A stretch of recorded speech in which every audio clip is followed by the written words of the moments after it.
गर्मी में 5 ससुराल की एक ठंडी रसोई। सुल्तानपुरा में पार्वती देवी अपनी 5 मंजिला बड़ी सी हवेली में नीचे ग्राउंड फ्लोर पर बने हुए आंगन में बैठी हैं। आंगन में चारों तरफ बड़ा सा सोफा रखा हुआ है, पूरा परिवार बैठा हुआ है और पार्वती जी के छोटे बेटे शिव नारायण और जगदीश, दोनों के बेटे संदीप और रोहन की शादी की बात चल रही है। और बताओ शिव नारायण और जगदीश, इंदिरा और विमला ने सारी तैयारी की या नहीं? सारी खरीदारी हो गई शादी की? जी माँ जी, सब हो गया है। साड़ियाँ, जोड़े, गहने सब आ गए हैं। बस अब मेहमानों के ठहरने का इंतजाम बाकी है। हाँ माँ जी, हम दोनों ने मिलकर लिस्ट बनाई है, सब कुछ परफेक्ट है। अरे राम प्रसाद, हरिशंकर, गोपाल, तुम तीनों के बेटे बहू तो बाहर ही रहते हैं ना, दिल्ली, बेंगलुरु, मुंबई। संदीप, रोहन की शादी है, इतने समय बाद घर में ऐसी बाहर आई है, इनको भी बुलाया है ना? जी अम्मा, बिल्कुल। आज ही हम फोन करके बोल दूंगा, मैं जल्दी ही बुला लेंगे, तुम चिंता मत करो। अजय, नेहा, विकास, रिया, राहुल, प्रिया सब आएंगे रोहन और संदीप के ब्याह में। जी अम्मा, आखिर घर की शादी है, आना तो पड़ेगा ही। तुम चिंता मत करो, मैं भी फोन कर दूंगा अपने बहू बेटे को। हाँ माँ, हम भी बात कर लेंगे, कोई समस्या नहीं है, तुम निश्चिंत रहो। ठीक है, अब सब अपने अपने कमरे में जाओ, रात हो रही है, कल से मेहमान आने शुरू हो जाएंगे। पार्वती जी की बात सुनकर सभी लोग उठे, हवेली की सीढ़ियां चढ़ते हुए अलग अलग कमरों की तरफ चले गए। अपने कमरे का दरवाजा बंद होते ही कमला देवी ने साड़ी का पल्लू संभाला और पति की तरफ मुड़ी। अरे राम प्रसाद जी, आप भी ना इतनी जल्दी जल्दी हाँ मिला दी। अजय, नेहा को बुलाने की क्या जरूरत है? पता नहीं कितने दिन रुकेंगे, दफ्तर में छुट्टी होगी, काम का नुकसान होगा, और गर्मी में इतने लोग रहेंगे तो बच्चे परेशान होंगे, सो अलग। अरे कमला, तुम भी ना, देवर की शादी है, भाभी को नेक भी तो मिलेगा। सोचो काजल, साड़ी पहने, गहने सब कुछ मिलेगा, और फिर इतने समय बाद ऐसा मौका मिलेगा, नेहा को भी अच्छा लगेगा। और सरकारी नौकरी है, तुम्हारे बच्चे वर्क फ्रॉम होम कर लेंगे अगर जरूरत पड़ी तो।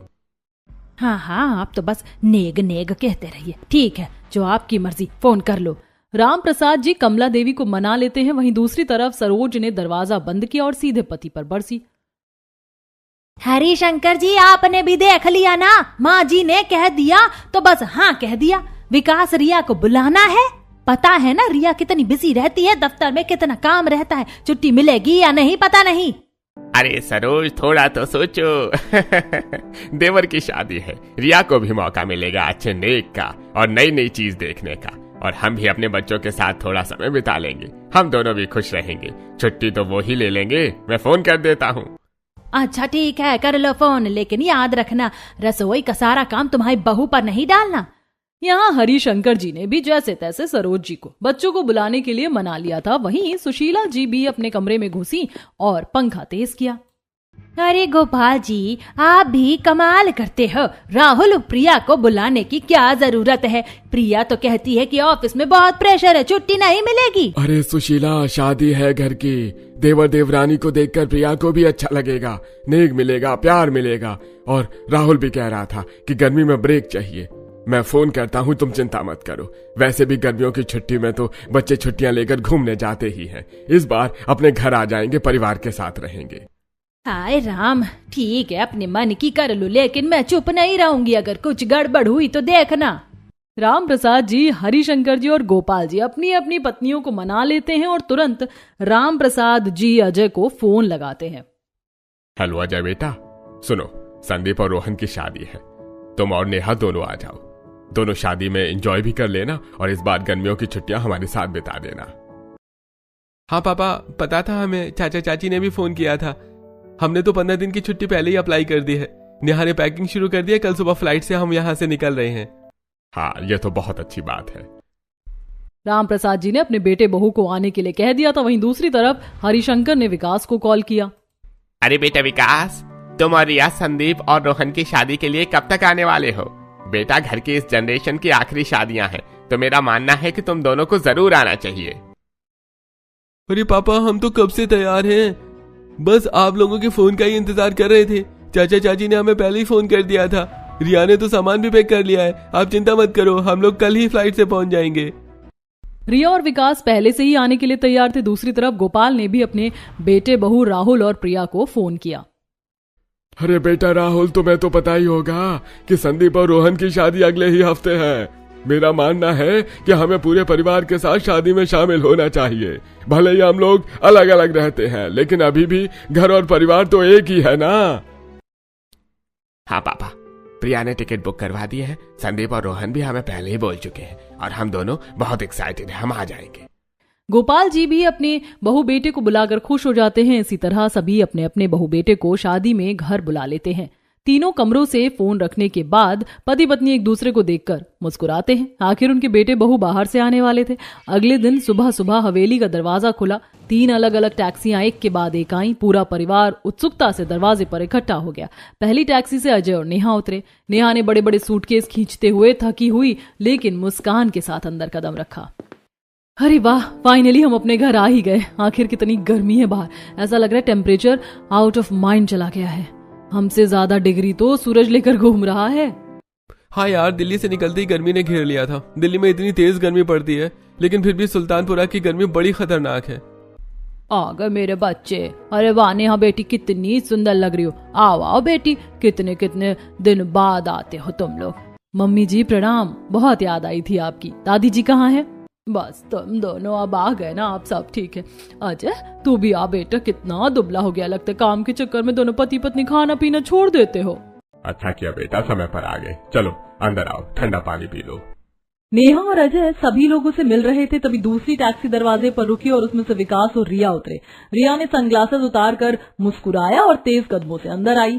नमस्ते सबको। कितनी गर्मी है सुल्तानपुरा में। हाँ पापा, ट्रैफिक भी बहुत था। लगता है यहाँ की सरकार बिल्कुल भी ढंग से काम नहीं कर रही है। अरे मेरी रिया आ गई, मेरी बहू कितनी प्यारी लग रही है। सासू माँ प्रणाम। आपकी मुस्कान देखकर सारी थकान उतर गई। वाकई में बेंगलुरु से यहाँ तक का सफर बहुत ज्यादा थकान भरा था। आओ अंदर आओ, पहले पानी पी लो। अरे विकास, अच्छा लगा तुझे देखकर बेटा। विकास और रिया सबसे मिल ही रहे थे कि तभी तीसरी टैक्सी से राहुल और प्रिया उतरे। प्रिया ने अपना बैग नीचे रखा और सीधे दादी पार्वती देवी की तरफ दौड़ी। दादी जी देखिए, हम आ गए। देखिए सब लोग, हम लोग आ गए संदीप और रोहन की शादी में धूम धड़ाका करने के लिए। प्रिया मेरी लाडली आ गई। आना राहुल, कहाँ बाहर खड़ा है। आज हमारी इस हवेली में कितनी रौनक आ गई है। मम्मी जी प्रणाम। आप बिल्कुल वैसी ही हैं, जवान और खूबसूरत है ना। चल बहुत तारीफ कर ली, पहले अंदर चल। बेटा अच्छा किया, शादी का पूरा मजा आएगा अब। बस अब घर पूरा हो गया। मेरे 5 बेटे बहू और उनके भी बेटे बहू सभी एक छत के नीचे मौजूद है। सुन रहे हैं ना आप? कितनी खुशी का दिन है आज। काश आप भी हमारे साथ होते। अपने पूरे परिवार को देखकर पार्वती जी की आंखों में आंसू बह रहे थे और वह अपने दिवंगत पति को याद कर रही थी। तभी सब लोग आंगन में बैठ गए। सभी ने ठंडा पानी पिया, फ्रेश हुए और थोड़ी देर परिवार के साथ हंसी मजाक करते रहे। फिर तीनों सासों ने चुपचाप एक दूसरे को देखकर इशारा किया और अपनी अपनी बहुओं को अलग अलग कमरों में ले गई। नेहा बेटा सुनो, बहुत खुश हूँ तुझे देखकर, लेकिन कुछ जरूरी बातें याद रखना। जी मम्मी जी, बताइए। अपनी सभी चाची सास से बहुत कम बात करना, जितना जरूरी हो उतना ही। घर की कोई भी बात उनसे मत बताना। जी मम्मी जी। बस यही चाहिए था बेटी। अच्छी बहू है मेरी, अब जा सबके साथ बैठ। रिया तू समझदार है, फिर भी एक बात सुन ले। जी सासू माँ, बोलिए ना। देख तुझे पता है शादी का माहौल है, सभी एक दूसरे के साथ मजे करेंगे, लेकिन फिर भी अपनी ताई सास और चाची सास से ज्यादा घुलना मिलना मत। अपनी बातें घर तक ही रखना, बस हंसी मजाक तक सीमित रखना, ज्यादा दोस्ती मत करना, ठीक है? जी माँ जी, बिल्कुल ठीक, मैं पूरा ध्यान रखूंगी। अच्छी बहू है तो मेरी, अब जा थक गई होगी, आराम कर ले। प्रिया बेटी तू मेरी सबसे समझदार बहू है, आज एक जरूरी बात करनी है। जी मम्मी जी। शादी में सब आए हैं, लेकिन अपनी ताई सास चाची सास से थोड़ी दूरी रखना, उनकी बातों में मत जाना, घर की कोई बात उन तक मत जाने देना, थोड़ा सावधान रहना, समझ गई? जी माँ, पूरी तरह समझ गई, आप बिल्कुल टेंशन मत लीजिए। बस तू है तो दिल को सुकून है, अब जा सबके साथ हंस खेल। सुनो सब लोग, परसों से दोनों बच्चों की लगन शुरू हो जाएगी। हल्दी, तेल, मेहंदी, 5 काम चलेगा। सब लोग मिल बांट कर काम करना, कोई भी चीज कम नहीं रहनी चाहिए, सब तैयार रहना। अरे अम्मा जी, आप इतनी फिक्र क्यों कर रही हो? हम लोग इतनी सारी शादियाँ देखी करवाई हैं, क्या ये 2 बच्चों की शादी नहीं करवा पाएंगी? सब परफेक्ट होगा, आप बस आशीर्वाद देना। बिल्कुल अम्मा जी, हम सब मिलकर कर लेंगे। आप आराम फरमाइए, रसोई से लेकर मेहमानों तक सब संभाल लेंगे हम। हाँ अम्मा जी, चिंता बिल्कुल मत करो, ये घर हमारा है, शादी हमारी है, सब कुछ बढ़िया से होगा। बस यही सुनना था, मेरी बहुएं और बेटियां सब तैयार हैं। एक तरफ सोफे पर पांचों बहुएं पास पास बैठी, वहीं झूले पर पार्वती जी की तीनों पोता बहू एक साथ बैठी। अरे वाह, अब तो दो देवरानियां एक साथ आने वाली। बहुत दिनों बाद ऐसा मौका मिला है कि हम पांचों बहनें एक साथ बैठकर हंसी मजाक करें। हाँ दीदी सच में, वरना तो सिर्फ दिवाली, होली या किसी की शादी में ही मिल पाते हैं। इस बार तो पूरा 15 दिन साथ रहेंगे। मैंने तो छुट्टी पहले ही ले ली थी। मैं भी 15 दिन की छुट्टी लेकर आई हूँ। अब तो रोज नई नई मस्ती होगी, खूब मजाक चलेगा, सोच कर ही मजा आ रहा है। और अनीता और शालिनी भी तो जाएंगी। हम पांचों बहू एक साथ खूब मजे करेंगे। सब बहुएं एक साथ ठहाका लगाकर हंस पड़ती हैं। अगले दिन सुबह सुबह हवेली में गरम गरम सूजी के हलवे की खुशबू चारों तरफ फैल गई थी। पूरी हवेली महक रही थी। अपने अपने फ्लोर की बालकनी में खड़ी तीनों बहुएं नेहा, रिया और प्रिया एक दूसरे से बातें कर रही थी। नीचे आंगन में सासे और दादी जी बैठी हुई थी। अरे वाह रिया, आज तो सूजी का हलवा बन रहा है, कितनी प्यारी खुशबू आ रही है। हाँ भाभी, मम्मी जी ने तो आज सुबह सुबह ही बना दिया, मेरे तो मुंह में पानी आ गया। इतनी अच्छी खुशबू है कि मन करता है अभी नीचे जाकर कटोरी भर के खा लूं। अरे मैंने भी पुदीने का पानी और गोलगप्पे बनाए हैं। काश हम तीनों एक ही जगह बैठकर बना पाते तो आराम से एक दूसरे का खाना चख भी लेते। हाँ, अगर हम लोगों का खाना एक ही जगह बन रहा होता तो आज तो गोलगप्पे वाली पार्टी हो जाती ना। गर्मी में गोलगप्पे खाने का अलग ही मजा है। हाँ, कितना अच्छा लगता अगर हम सब मिलकर खा पाते। लेकिन चलो, अब तैयारी करनी है, हल्दी मेहंदी लगन सब कुछ करना है। चलो चलो चलो नीचे आ जाओ सब, लगन वगुन की तैयारी करनी है, हल्दी तेल की भी तैयारी करनी पड़ेगी। तीनों बहुएं बालकनी से उतरकर नीचे आंगन में आ गई। वहां पहले से ही इंदिरा, विमला सब तैयारियां कर रही थी। दादी पार्वती देवी सोफे पर बैठी सबको देख रही थी और एक कोने में बैठकर निर्देश दे रही थी। अब पूरा परिवार मिलकर हल्दी की तैयारियों में जुट गया। आओ बहुओं, आज हल्दी का सामान पीसना है। नेहा, रिया, प्रिया, तुम तीनों मिलकर हल्दी पीस लो। और इंदिरा, विमला, तुम दोनों मेहंदी पीसने का काम संभाल लो। इसके बाद तुम तीनों मिलकर अपने देवरों के बंदना और राई वगैरह का सामान तैयार कर लो। सब मिलकर जल्दी करो। तीनों बहुएं नेहा, रिया और प्रिया एक साथ बैठकर बड़ी सी सिल पर हल्दी पीसने लगी। उनके हाथों में हल्दी की चमक और खुशबू दोनों फैल रही थी। वहीं दूसरी तरफ इंदिरा और विमला मेहंदी पीस रही थी। देखो ना, कितनी अच्छी हल्दी है, पीसते ही रंग निकल रहा है। हाँ, लेकिन गर्मी में पसीना तो खूब आ रहा है, फिर भी मजा आ रहा है। अरे हम तीनों साथ में है ना, तो काम भी आसान लग रहा है, वरना अकेले कितना बोझ लगता। बहुओं जल्दी करो, कल लगन है, सब कुछ तैयार होना चाहिए। हाँ, और गोलगप्पे भी बनेंगे आज शाम को, सबको बहुत मजा आएगा। बहुत अच्छा, पूरा परिवार मिलकर काम कर रहा है, यही तो खुशी है।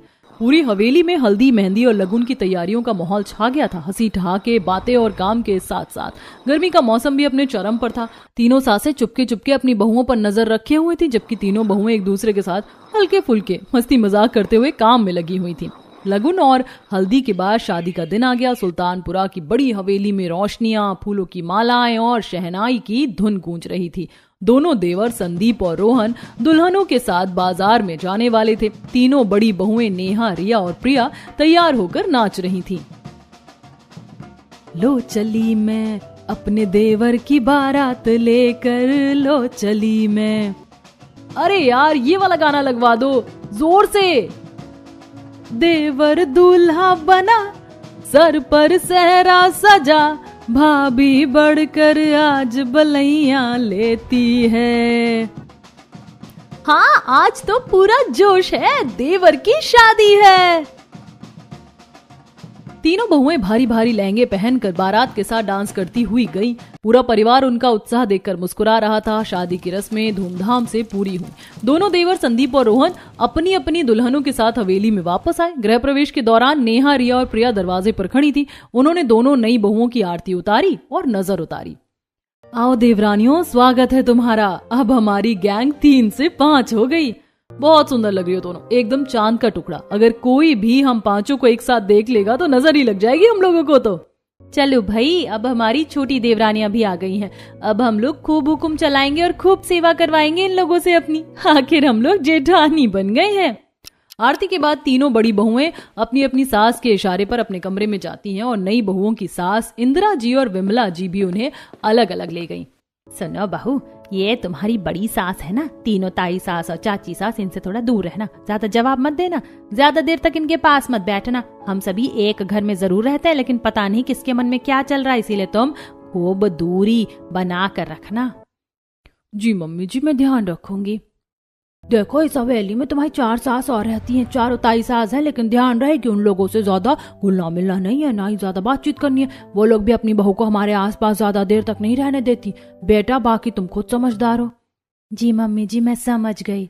इंदिरा जी और विमला जी अभी अभी नई नई सास बनी थी, लेकिन उन्होंने भी अपनी बहू को इस तरह समझा दिया जिस तरह उनकी तीनों जेठानियों ने अपनी बहू को समझा कर रखा था। गृह प्रवेश के बाद का दिन अच्छे से गुजर जाता है। अगले दिन सुबह सुबह, शालिनी बेटी सुनो, आज मैं तुम्हें तुम्हारी तीनों ताई सासों के घर लेकर जा रही हूँ, लेकिन पहले कुछ जरूरी बातें याद। जी मम्मी जी। नेहा, रिया और प्रिया तुम्हारी जेठानियां हैं। ये तीनों नौकरी करती हैं, बहुत पढ़ी लिखी हैं, इनसे ज्यादा घुलना मिलना मत करना। अपनी कोई भी बात इनके सामने मत रखना, बस हंसी मजाक तक सीमित रखना। ज्यादा पास मत बैठना और ज्यादा जवाब मत देना, समझ गई? जी मम्मी जी, मैं ध्यान रखूंगी। अनीता बेटी, आज मैं तुम्हें तीनों ताई सासों के घर घुमाने ले जा रही हूँ, लेकिन ध्यान से सुनो। तुम्हारी जेठानियाँ नेहा, रिया और प्रिया, इनसे ज्यादा बातें मत करना। ये लोग बाहर नौकरी करती हैं, इनके मन में क्या चलता है पता नहीं। अपनी बातें अपने तक ही रखना, ठीक है? जी मम्मी जी, मैं समझ गई। दोनों सासें अपनी बहुओं को समझाकर उन्हें लेकर निकली। पहले वो बड़ी ताई सास जी कमला जी के घर गई। ताई जी प्रणाम। ताई जी प्रणाम। आओ बेटियों आओ, कितनी प्यारी लग रही हो, आओ गले मिलो। दोनों नई बहुएं शर्माते हुए गले मिली। कमला जी ने उन्हें बिठाया, मिठाई खिलाई और प्यार से बातें की। इंदिरा और विमला चुपचाप बैठी मुस्कुरा रही थी। नेहा, रिया, प्रिया जब दोनों नई बहुएं ताई जी के घर से निकली तो तीनों जेठानियां गैलरी में दोनों नई बहुओं से मिली। अरे शालिनी, अनीता, कहाँ घूम रही हो? ताई जी के घर गई थी ना? थक गई होगी ना गर्मी में। दोनों नई बहुएं बस मुस्कुरा दी, ज्यादा कुछ नहीं बोली। इसके बाद दोनों सासें अपनी बहुओं को बीच वाली ताई जी सरोज के घर ले गई। ताई जी प्रणाम। आओ बेटी आओ, कितनी अच्छी लग रही हो, बैठो पानी पी लो। यहाँ भी प्यार से बातें हुई। सरोज देवी ने दोनों को आशीर्वाद दिया। इंदिरा और विमला चुपचाप बैठी रही। जब दोनों बाहर निकली तो फिर नेहा, रिया और प्रिया बाहर ही मिल गई। अब तो हमारी गैंग 5 हो गई। क्या बात कर रही थी ताई जी से? दोनों बहुएं फिर से सिर्फ मुस्कुराई और सासों के साथ आगे बढ़ गई। आखिर में दोनों सासें अपनी बहुओं को तीसरी ताई जी सुशीला जी के घर ले गई। ताई जी प्रणाम। आओ मेरी प्यारी बहुओं आओ, बहुत सुंदर लग रही हो। सुशीला जी ने भी दोनों को प्यार से बिठाया और बातें की। इसके बाद दोनों नई बहुएं अपनी सासों के साथ वापस अपने कमरों में आ गई। दोपहर ढल चुकी थी। अब दोनों नई बहुओं की पहली रसोई का समय था। आज दोनों नई बहुओं की पहली रसोई है। क्या सोचा है इंदिरा और विमला दोनों ने? अम्मा जी, इतनी गर्मी है, बेकार में बखेड़ा क्यों करना, अपने अपने घर में ही कर लेंगे। जी अम्मा जी, हम दोनों बहुओं को अपने कमरों की छोटी रसोई में ही बनवा लेंगे। ठीक है, जैसे तुम लोगों की मर्जी करो। इंदिरा जी, विमला जी दोनों बहुओं को कमरे में ले जाती हैं और वहां ले जाकर, मम्मी जी मैं दाल चावल बना लूंगी, मैं सब्जी और रोटी बना लेती हूँ। दोनों नई बहुएं अपने अपने कमरों की छोटी रसोई में पहली रसोई का खाना बनाने लगी थी। शादी के 2-3 दिन गुजर गए थे। हवेली में अब थोड़ी शांति छा गई थी, लेकिन गर्मी अभी भी बेइंतहा थी। दोपहर के समय पार्वती देवी मंदिर में बैठी भगवान के सामने हाथ जोड़कर मन्नत मांग रही थी। उनकी आंखें बंद थी। हे भगवान, जैसे मेरे पति जी के समय एक रसोई थी, एक परिवार था, वैसे ही मेरी 5 बहुओं को एक साथ रखना। सब मिलकर खाएं, हंसे, एक दूसरे का दुख दर्द बांटे। मेरी ये आखिरी इच्छा पूरी कर दो। ठीक उसी समय 5 बहुएं नेहा, रिया, प्रिया, शालिनी और अनीता एक साथ मंदिर में आई। नेहा और रिया झूले पर बैठ गई। प्रिया खड़ी रही। शालिनी और अनीता फर्श पर बैठ गई। सबकी नजर दादी जी पर थी। दादी जी, हम सब एक साथ बैठकर बातें करने आई हैं। कितना अच्छा लग रहा है ना? पूरे 15 दिन हम 5 एक छत के नीचे हैं। हाँ दादी जी, काश हमेशा ऐसे ही साथ रहते, एक साथ खाना बनाते, एक साथ खाते, गर्मी में भी मजा आ जाता। सच में दादी जी, हम तीनों तो पहले भी सोचते थे कि काश एक रसोई होती तो कितना अच्छा होता। दीदी, हम गांव से आए हैं ना, यहाँ की गर्मी तो सहन कर लेते हैं, लेकिन आप लोगों की तरह मॉडर्न खाना नहीं बना पाते। फिर भी काश हम सब मिलकर कुछ बनाते। हाँ दीदी, मैंने तो पहली रसोई में मलाई कोफ्ता बनाया था, बहुत स्वाद आया था, लेकिन अकेले खाने में मजा नहीं आया। अरे मैंने तो कस्टर्ड बनाया था। हाँ, आज तो मैंने माइक्रोवेव में पिज्जा और पास्ता बनाया। हाँ अच्छा, और मैंने आज शाही पनीर और चीजी पनीर बनाया था, साथ में बटर नान। काश हम सब साथ में रहते और ये सब बनाकर खा पाते। हाँ, हम सबके घर में अलग अलग पकवान बने थे, काश हम सभी एक दूसरे को खिला पाते। पता है हमारी सासें और चाची सासें आपस में इतनी दूर क्यों हैं? पुरानी बातों के चक्कर में मन फटे हुए हैं सबके। हम तो सोचते थे तुम्हें कुछ खिलाएं, लेकिन मम्मी जी की आदतें। क्यों ना हम 5 बहुएं एक ठंडी रसोई बनाएं? लेकिन कैसे? मेरे पास एक तरकीब है, आओ आप लोग।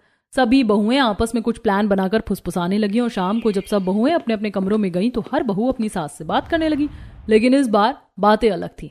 मम्मी जी, आज चाची जी ने और उनकी बहुओं ने आपकी बहुत तारीफ की थी। बोली कि आप कितनी समझदार हैं, कितने अच्छे से सब संभालती हो। अरे लेकिन मैं तो सोचती थी ये लोग मुझसे जलती हैं, लेकिन यहाँ तो ये नेहा कुछ और ही कह रही है। वहीं सरोज देवी के कमरे में, मम्मी जी आज ताई जी और चाची जी आपकी बड़ी तारीफ कर रही थी। लेकिन वो लोग तो शायद मैं गलत सोच रही थी। वहीं सुशीला देवी के कमरे में, मम्मी जी विमला चाची ने अनीता को बताया कि तुम्हारी ताई सास कितनी अच्छी है। सभी बहुएं अपनी अपनी सास को मक्खन लगाने लगी। वहीं इंदिरा जी और विमला जी के कमरों में भी यही हाल था। शालिनी और अनीता अपनी सासों को मक्खन लगाने लगी। अगले दिन, यार आज तो गर्मी में कुछ ठंडा ठंडा खाने का मन कर रहा है।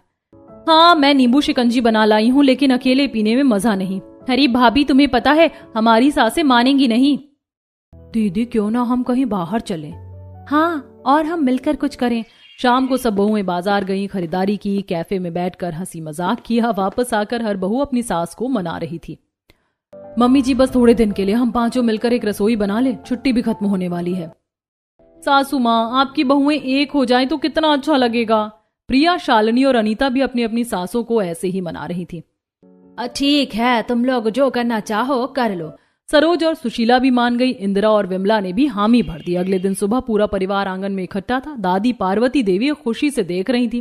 अरे क्या हो गया?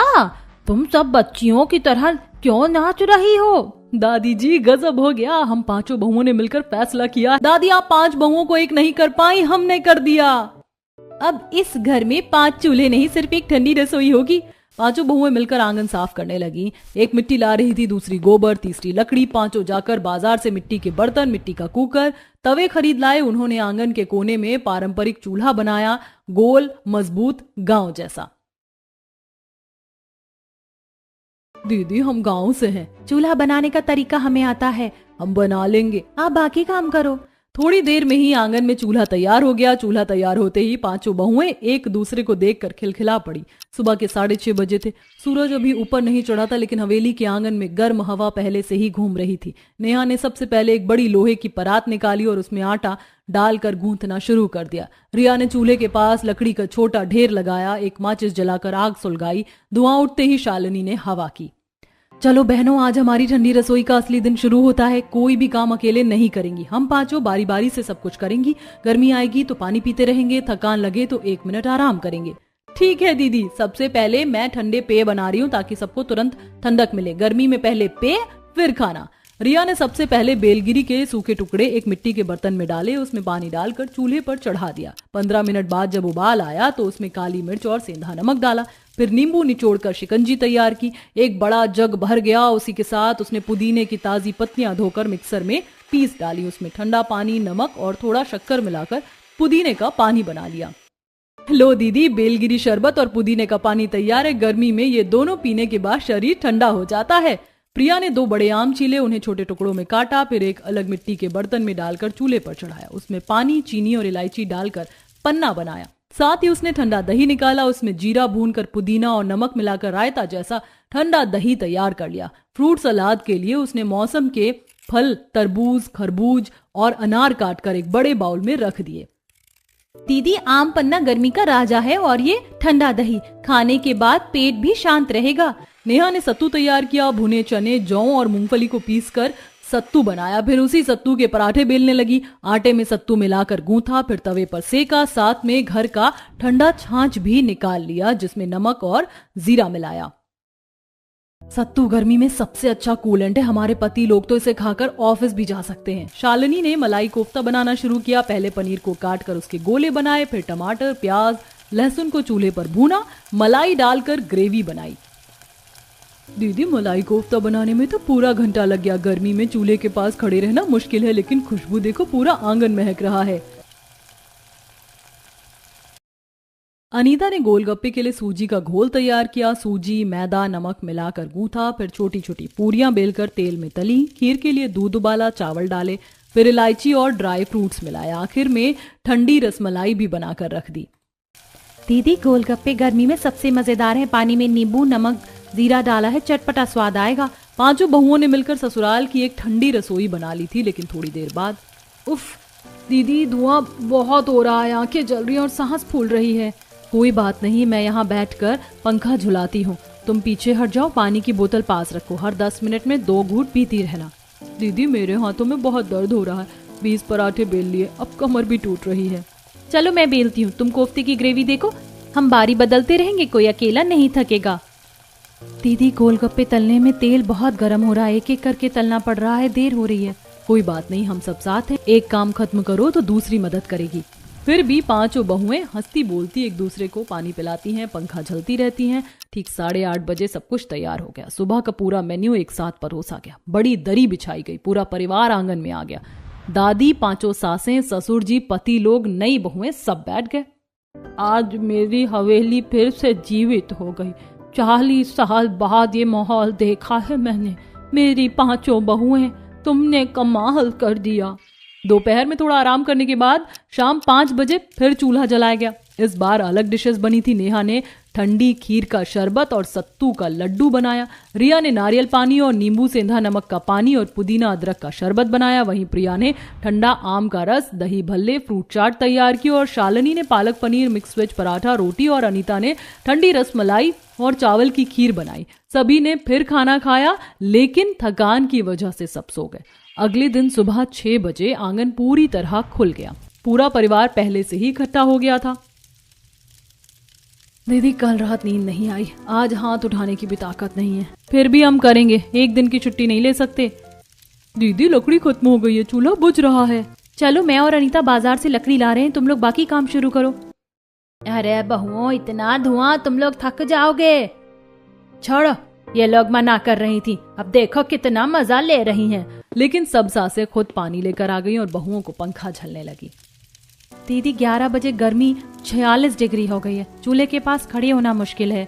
कोई बात नहीं, हम 10-10 मिनट का ब्रेक लेंगे, पानी छिड़केंगे चूल्हे पर। फिर भी पांचों बहुएं नहीं रुकी, हंसती बोलती एक दूसरे को सहारा देकर काम पूरा किया। आंगन में हंसी ठहाके गूंज रहे थे। पूरा परिवार दरी पर बैठकर खा रहा था। गर्मी भले ही बाहर जल रही हो, लेकिन अंदर ठंडी रसोई की ठंडक सबको छू रही थी। 2 दिन बीत गए, ठंडी रसोई अब पूरी तरह चल निकली थी, लेकिन पांचों बहुओं की थकान भी चरम पर पहुंच चुकी थी। सुबह के 7 बजे थे, आंगन में चूल्हा जल चुका था, लेकिन आज बहुओं के कदम भारी थे। यार आज तो उठने का भी मन नहीं कर रहा। कल रात सिर्फ 4 घंटे सो पाई, सारा शरीर दर्द कर रहा है, कमर टूट रही है, हाथ सूज गए हैं। हाँ दीदी, मेरे भी पैरों में ना दर्द है। गोलगप्पे तलते तलते कल रात तक पैर सुन्न हो गए थे। सच में यार, मैंने तो सोचा भी नहीं था कि एक रसोई चलाने में इतनी मेहनत लगती है।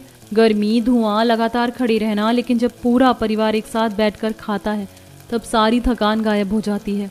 दीदी हम गांव से हैं, चूल्हा चौका तो रोज देखते हैं, लेकिन पांचों बहुएं मिलकर एक ठंडी रसोई चला रही हैं। हाँ दीदी, कल रात मैं सोच रही थी कि अगर हम अकेले अकेले बनाती तो शायद बीच में छोड़ देती, लेकिन साथ में हंसी भी आ रही है, गाना भी गा रहे हैं, थकान भी भूल रहे हैं।